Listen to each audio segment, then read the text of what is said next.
So today I'm going to be reviewing the ECX AMP monster truck. It is a two-wheel drive and it comes partially assembled. It's a good learner if you want to learn how to assemble an RC car, because it's not too complicated, but there's enough there to start learning how the parts work. So I've had this one for about 6 weeks. I was working out in near Waco, Texas. Job got rained out. Buddy said, "Hey, let's go to the hobby shop and buy some RC cars." And I've been doing hobby RC for between 15 and 20 years. Raced at the Snowbirds, raced at all the little local tracks, and so it just seemed interesting to me. I said, "Yeah, let's go." So he bought tracks to Slash that day. Nothing wrong with that, but because we had so much time off, I bought this car because it was one you had to build, and I wanted something to occupy my mind for a little while. Things I found wrong so far, and it may have been something I did, my servo tape didn't hold my receiver in my ESC. But that's really the only thing I found wrong with the quality of the kit. It comes with 1800 stick pack, which is okay. What it is, and this charger here that takes it, I don't know, 6 or 8 hours to charge the battery. That kind of gets boring. And then a basic radio, but it's got all the controls you need. Got on, off, got your throttle amount, you know, you gain on your throttle trim, your steering trim, and your dual rate. And that works out really good, because my little girl who's 3 years old likes to drive this thing around in the yard, and I can slow it down enough that she can control it. And that's one thing I really like about the radio part, even though it's your cheap basic, you know, ready to run radio. So it comes with a 20-turn dynamite brush motor. I hadn't looked them up. They're probably about 15 bucks. They actually raced these down to the Snowbirds in Florida in the Bush class for a cheap class to run. They're good little motors. It comes with this speed control receiver combo. Now this combo right here will not support LiPo batteries without some add-ons, which I'm going to show you how to run a LiPo battery in this car in the next video. But by it being all-in-one, you can't just change the ESC. You have to change your radio and all that stuff. And you know, this is just a cheap kit, and I didn't want to dump a pile of money into it, so I had to improvise. But I mean, it works fine. Servo's down in here. All these electronics are supposed to be waterproof. I've seen guys that like to take their car swimming. I really have more respect for my cars than to take them swimming, but if that's your thing, it's supposed to be waterproof. But it's just something I just don't take mine swimming. It came as a kit that was referred to as partially assembled. It was fairly easy to assemble. I mean, it'd be a good father-son or father-daughter project if, you know, learn some mechanics of random mechanics, or either learn how RC cars work. I mean, it teach you how to work on things. It came with all the tools that you needed to build it with. The body came, they said clear, but like the little splatter on the side here was shaded in gray. Everything that's orange is where I painted it. I used orange. As you know, you paint RC cars on the inside, not the outside.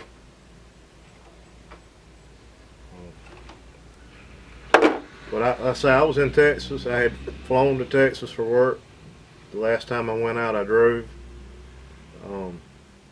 So when I brought this thing back, if you had to travel a lot and you want something to take with you to play with, This fits perfectly inside of a bag.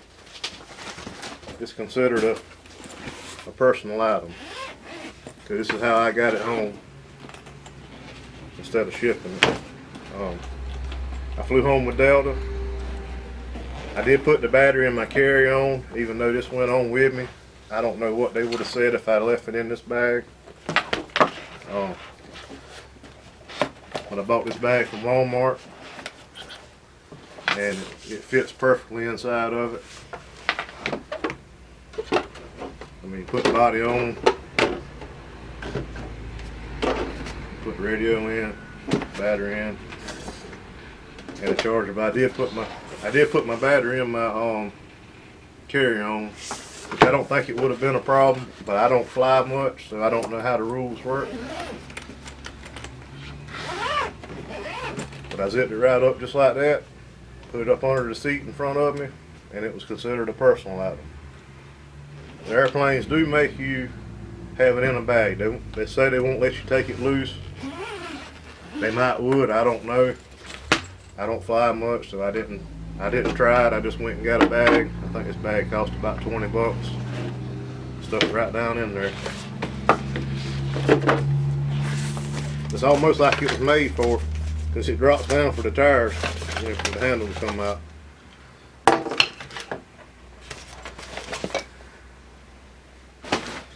But this is hobby grade, which means that you can update parts on it. You can put any brushless motor, speed control, radio, servo. You can change the tires on it. It is two-wheel drive, which I when I bought it, I didn't look at it real close. I thought it was four-wheel drive, but that's fine. It's fun. It's fun to play with. You jump hills with it. It balances good. It'll pull a wheelie on carpet with this battery, in like the motel room. But on asphalt, it wouldn't do it without backing up first. But when I changed it over to a 2-cell LiPo, that changed a little bit.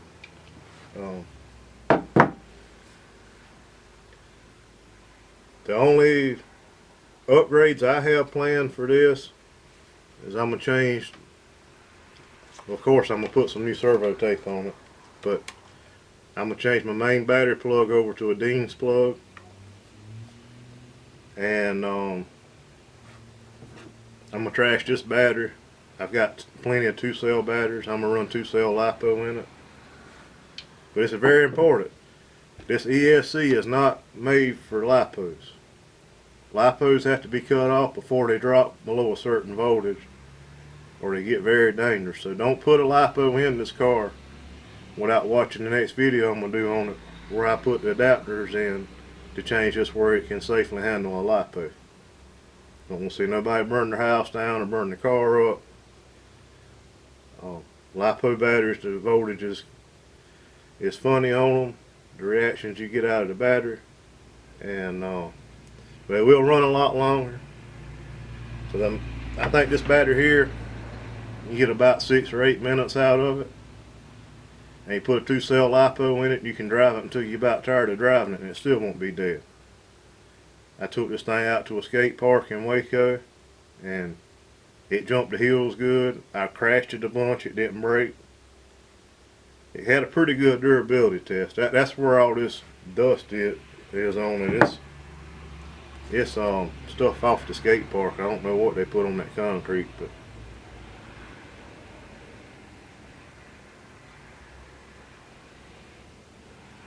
so I'd say that this thing will probably run about 15 miles an hour, would be my guess. Factory. I'm going to be doing some more reviews on RCs. I've raced pan cars on carpet, just a little bit of touring car, off-road trucks, stuff like this EC3, this AMP car. This one here is Axial ECX AMP M. I've been building on it for about 3 years. I'd lose interest in it, start back, and lose interest and start back. So when I went back to Waco, I drove, so I took it with me. And I'm gonna talk more about this one and tires and weights in the wheels and all that good stuff. And I've also got a Red Cat Everest 10 here. I'm gonna do some reviews on it. We bought 2 of these at the same time, and I've already changed a fair amount of stuff on mine. I'm gonna try to borrow that one back from my buddy so I don't have to change this one back to do the initial review. But that's the 2 next ones that are gonna be coming up after I do the LiPo video on the amp car. Because with these nickel metal hydride batteries, you can just run them till they go dead, flat dead. It don't hurt anything. It don't hurt the battery. But LiPos aren't like that. So don't put a LiPo in until you know how to properly do it, because I don't want to see you damage your car or possibly get hurt. Alright, I'm going to attempt to show how well balanced this amp truck is. Don't really have anywhere good to show.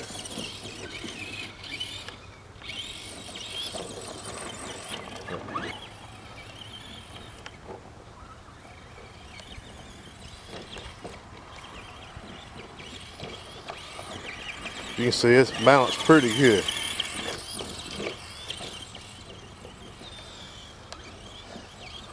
Like somebody like me that's got 13 pieces of equipment and probably 20 RC cars would have a track, but I don't.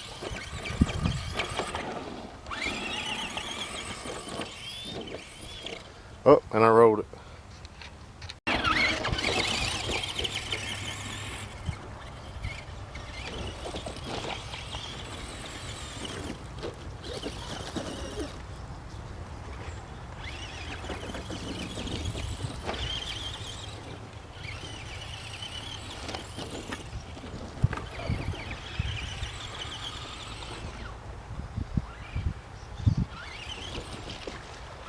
Oh, there it went in the water.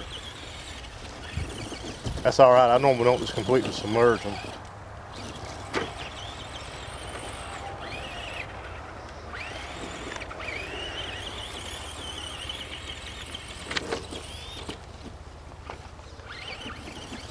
Thing balanced like a cat.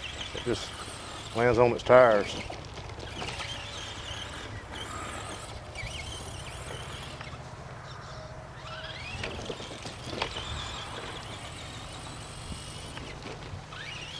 And this was the stock 6-cell stick pack. I think it's full of jars.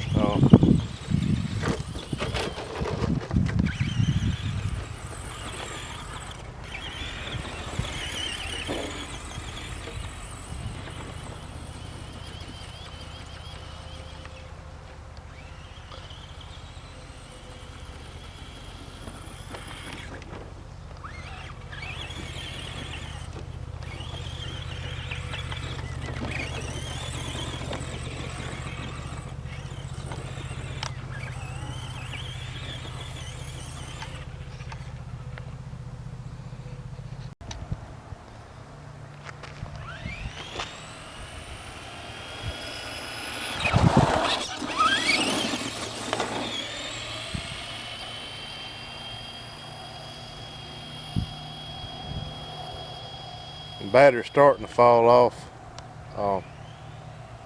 Been running for about 6 or 7 minutes. Starting to slow down.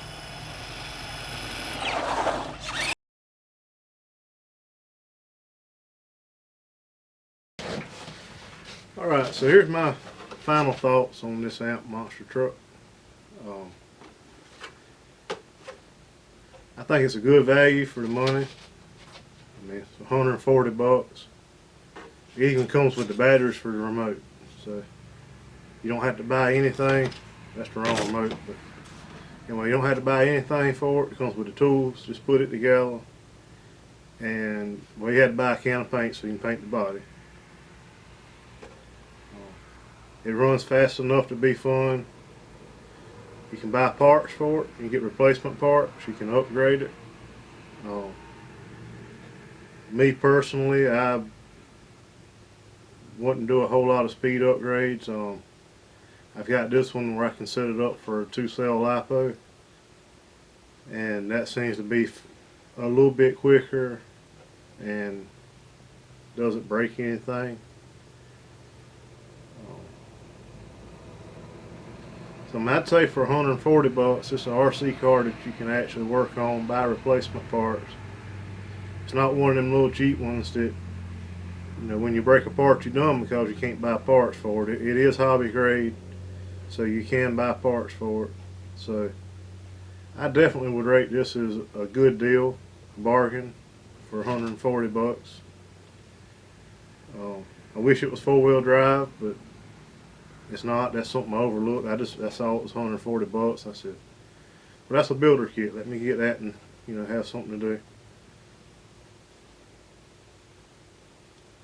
So got sawdust all over it today from down there at that sawmill. I had to clean it up. But in the next video, I'm gonna be showing you how to convert it over to a LiPo without replacing the radio or the speed control. A couple things to remember: it's not safe to run a LiPo in this truck without converting it, and it's not safe to charge a LiPo with this charger that comes with this truck. So don't do that. It's not safe.